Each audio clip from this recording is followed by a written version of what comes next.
Your call has been forwarded to an automatic voice message system. Bro, I've lost by one game all week long, bro. It's so aggravating. I'd rather lose by 3, bro. But I've been losing by the very last game all week. What's good, y'all? It's your boy Jay coming at y'all on my very first YouTube video, man. Y'all be sure to show some love. Go leave a like, go leave a comment. I made this video already. A lot of y'all seen it. It blew up on TikTok, but then it got taken down. So I figured as my first YouTube video, this wouldn't be a bad one. I just left the sportsbook. We're on a max exclusive tonight. We got Denver -5.5 against the Lakers. Should be an easy cash. We're gonna see how it goes. Right now, we about to go get us something to eat. I'm making this video again because it's a lot of people who want to make a living off of sports betting. It's a lot of people that really want to take it serious, but they might be at a plateau right now to where they might lose one and then win one, and then they'll lose 2 and then they'll win 2, and it's just a back and forth, right? So we should all know the basic laws of sports betting at this point, right? Don't chase, bankroll management, no parlays, tap in with me if you want to win, link in the description. All that should be like common sense at this point, right? If you haven't mastered those concepts at this point, then this ain't for you. This is for people who really want to take it serious and they've moved past that point, right? We're trying to get to the next step. Master these 5 concepts and I guarantee you winning more come playoff time. So number 5, we got records versus teams above and below 500. The majority of people just look at a team's record and stop there, leading to a common misconception that, oh, this team got a better record, so they should win this game. It don't always work out like that. Take the Cavs, for example. Winning overall record, but they have a losing record against teams above 500. So they're good against bad teams, but they suck against good teams. Number 4, recent form. I think a lot of people actually get this concept, but some people still struggle with it, so it made the list anyway. We're gonna jump right into this example. The Spurs, with one of the best records in the league at the time, lost to the Hornets with a pretty bad record at the time. This is what I like to consider a prime example of a trap game, because at the time, the Spurs were actually struggling. They had lost a couple of games recently, and the Hornets were on like a 5-game win streak, playing some of the best basketball in the NBA at that time. But the Spurs were still favored in that game. Here you go. Appreciate that. Yeah, have a good day, man. You too, brother. So in their recent games, the Spurs were on a down angle and the Hornets were on an up angle.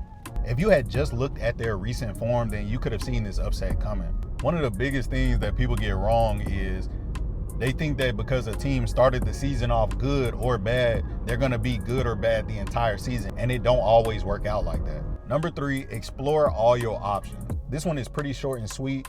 Most sports books give you plenty of options. Some teams play great in covering the first quarter spread and then they fall off the rest of the game. So just explore all your options. Don't just take teams money line or against the spread. Some teams play good in the third quarter. Some teams play good in the second. Some teams suck coming out of the locker room at halftime. Just explore all the different markets and try to find the best value. An honorable mention that we're gonna throw in there is gonna be trends, but not team specific trends. We're talking about trends in general, right? So how does a team play at home? How do teams play in away games? What's this team's record on the second night of a back-to-back? What's this team's record against other teams in this division? All of those things are trends where you can apply them to more than one team. You also have team specific trends, but we're not going to get into that right now. We're just going to keep this generic and say trends that apply to all teams. Number 2, we got strength of schedule. I don't think enough people really take into consideration strength of schedule. And this really applies to all sports. You can really put this on baseball, basketball, football, any sport. If you got team A that's on a 5-game win streak against terrible teams, playing team B who's won 3 out of their last 5 games against some of the best teams in the league, some people will look at that 5-game win streak and go, they're on a 5-game win streak. They're playing great basketball, but they're playing terrible teams. In my mind, team B's 3 wins hold more weight because they were against tougher opponents, as opposed to team A's wins, who was against some of the worst teams in the league.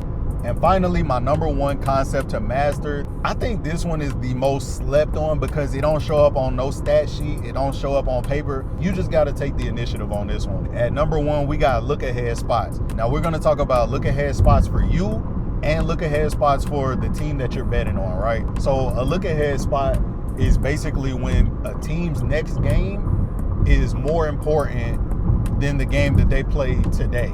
The best example I can give y'all of a look ahead spot is one that I actually told people to stay away from, or that I was going to stay away from, right? You got the Detroit Pistons playing the Washington Wizards on the first night of a back-to-back, and that second night they were playing New York Knicks in Madison Square Garden, right? I think everybody knows that that Pistons and Knicks game was way more important to the Pistons than going out there on the first night of a back-to-back trying to beat the Washington Wizards. The Pistons were a 17-point favorite in that game against the Wizards and lost outright. This is another example of a trap game to where if y'all just looked at the very next game, you would have seen that it was way more important than the game that they were playing that day. In look-ahead spots, teams normally try to preserve energy with their players or avoid injury so that they can be at a full go for the next game, because the next game is the one that takes precedence. Master these 5 concepts. I guarantee you'll see yourself winning more games. If you don't got time to be looking at the games like that, link is in the bio. Come get in with me. Leave a like in the comment if these concepts helped you. I'll catch y'all in the next one. Gone.